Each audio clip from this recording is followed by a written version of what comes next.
National Signing Day is gone. The transfer portal is kind of evened out. School's started, and it looks like we have a good idea of who's going to be on the Nebraska 2022 offensive roster for football. We're going to look at the offensive side of the ball. We had a lot of pickups, a lot of stuff going on the offensive side of the ball. Obviously, it's where Scott Frost knows he needs to repair things if he's going to win games next season and keep his job after going 3-9 in his fourth year. Do I have to mention that? Yeah, I do have to mention that. We picked up a unbelievable number of skill players. We now have 5 scholarship quarterbacks. Casey Thompson, Chubba Purdy, Heinrich Harburg, Logan Smothers, and the last guy that just is coming in the 2022 recruiting class, Richard Torres. So 5 scholarship quarterbacks. We have 7 scholarship running backs. We've got, by order of junior to freshman, Anthony Grant, Marquise Stepp, Jaquez Yant, Ramir Johnson, Gabe Irvin, Emmett Johnson, and A.J. Allen. We have 14 wide receivers on scholarship, and no, I'm not going to name them all. And we have 6 tight ends on scholarship. That's a lot of skill players. When you consider that we only have 14 offensive linemen, there seems to be if we were playing 7-on-7, we'd be probably wiping the floor with every other team in the Big Ten West. But unfortunately, we're still playing 11-man football. What I want to talk about, particularly with regards to all these additions, is production. Because that's what you look at. That's what I look at a lot. And that's what a lot of guys, when they're doing like statistical analysis, will look at, is how much returning production is there. And a lot of the production went out the window with Adrian Martinez. 4-year starter quarterback, set all sorts of school records. Love him, hate him. Adrian Martinez. Did he help us? Did he hinder us? Were we in games because of him? Did we lose games because of him? Yeah, everything. So he was our leading rusher last year. He was the guy that threw 98% of our passing. So that's a lot of production to replace. Anytime you lose a starting quarterback, particularly a 4-year starter, it's of concern. We have Casey Thompson coming in, who looks like he could be an adequate replacement. And maybe he'll do better than Adrian Martinez did in terms of accuracy, and particularly in terms of red zone performance, where we need to score a lot more touchdowns than we did last year.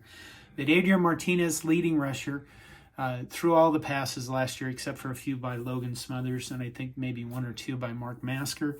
But big production loss in Adrian Martinez. That production has to be replaced. So we're looking at a quarterback who's going to throw the ball, pick up passing yardage. We don't want our quarterback, hopefully, to be the leading rusher like Adrian Martinez was last season.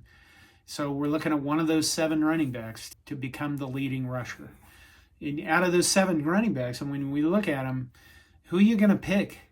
I'd probably pick Yant over the rest of them, because he had a higher yard per carry average than anybody else. Nebraska finished 59th nationally in yard per carry average, 4.41. That's not very good. And when you look at the statistics for our backs that we had last year, pretty much all of it are coming back. Most of them averaged under 4 yards a carry. Not good either. And I think that I'm not we have to run the ball guy all the time. But you do have to have a strong running game, particularly if you're going to win the Big Ten West. So something has to happen there. And I know that you're going to look at it and go, the offensive line has to happen there. We'll get to that in a minute. Let's look at the receivers. Samori Toure is gone. He had almost 900 yards receiving.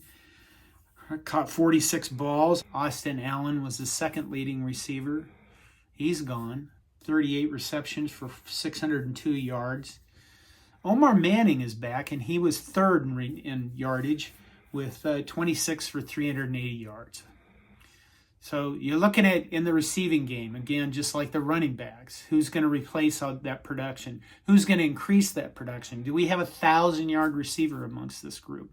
You'd like all those answers to be yes, because you really want to see a lot more production out of the offense. I say this all the time. I'd like to see our offense score 35 to 40 points a game, and I think you need to score that many points to consistently win, to be a very good team, to win the Big Ten West every season. And that's what we're looking for, is to win our division.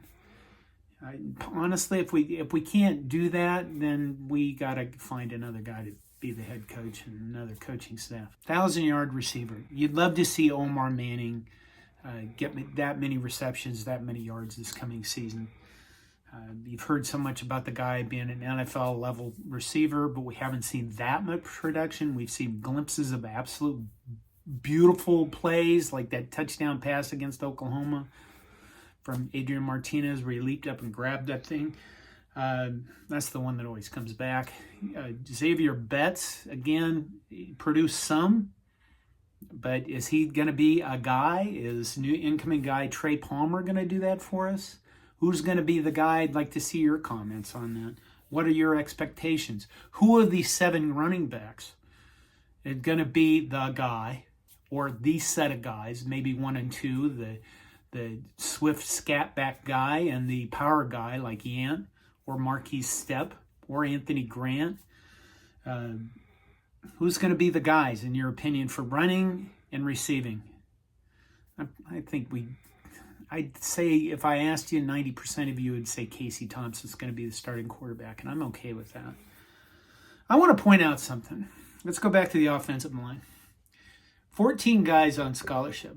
That's as many receivers as we have. We do have a fair number of guys that have experience. We need to fix the tackles. Bryce Benhart, Teddy's going to be back. Turner Corcoran needs to play better. Didn't have a high yard per carry average, like I mentioned. I want to mention something else. Cincinnati is in the Super Bowl.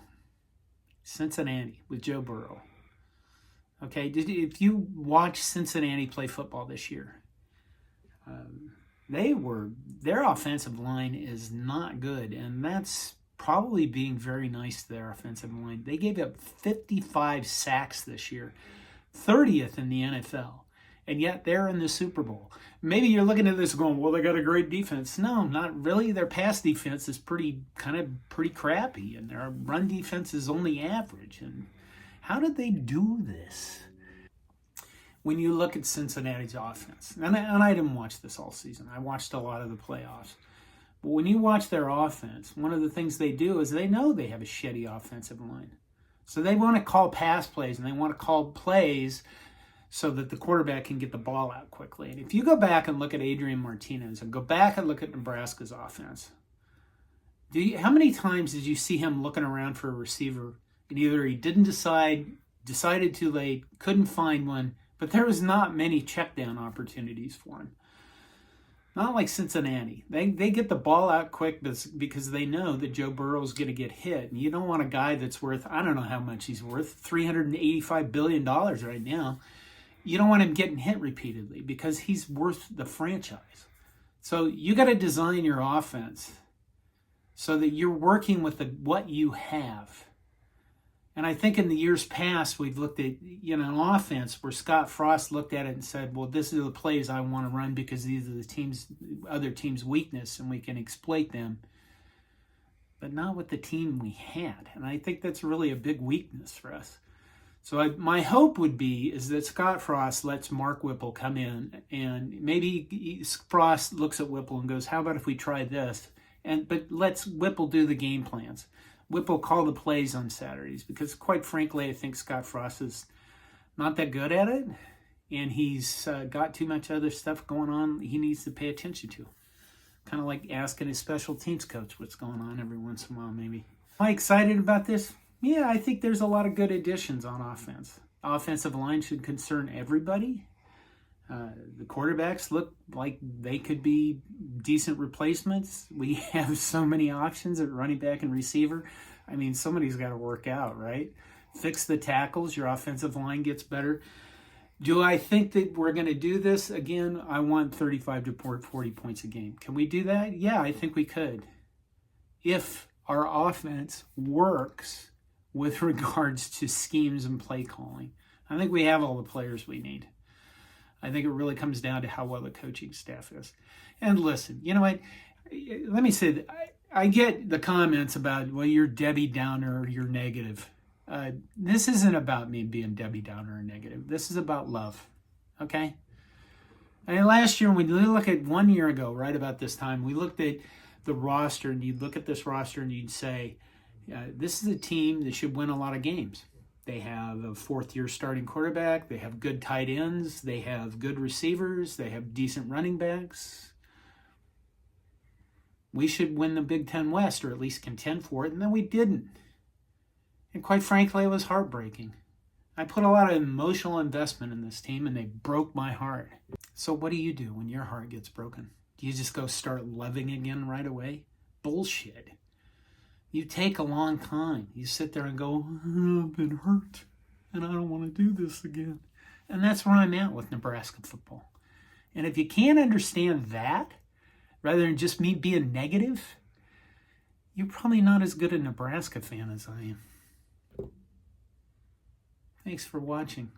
Go Big Red.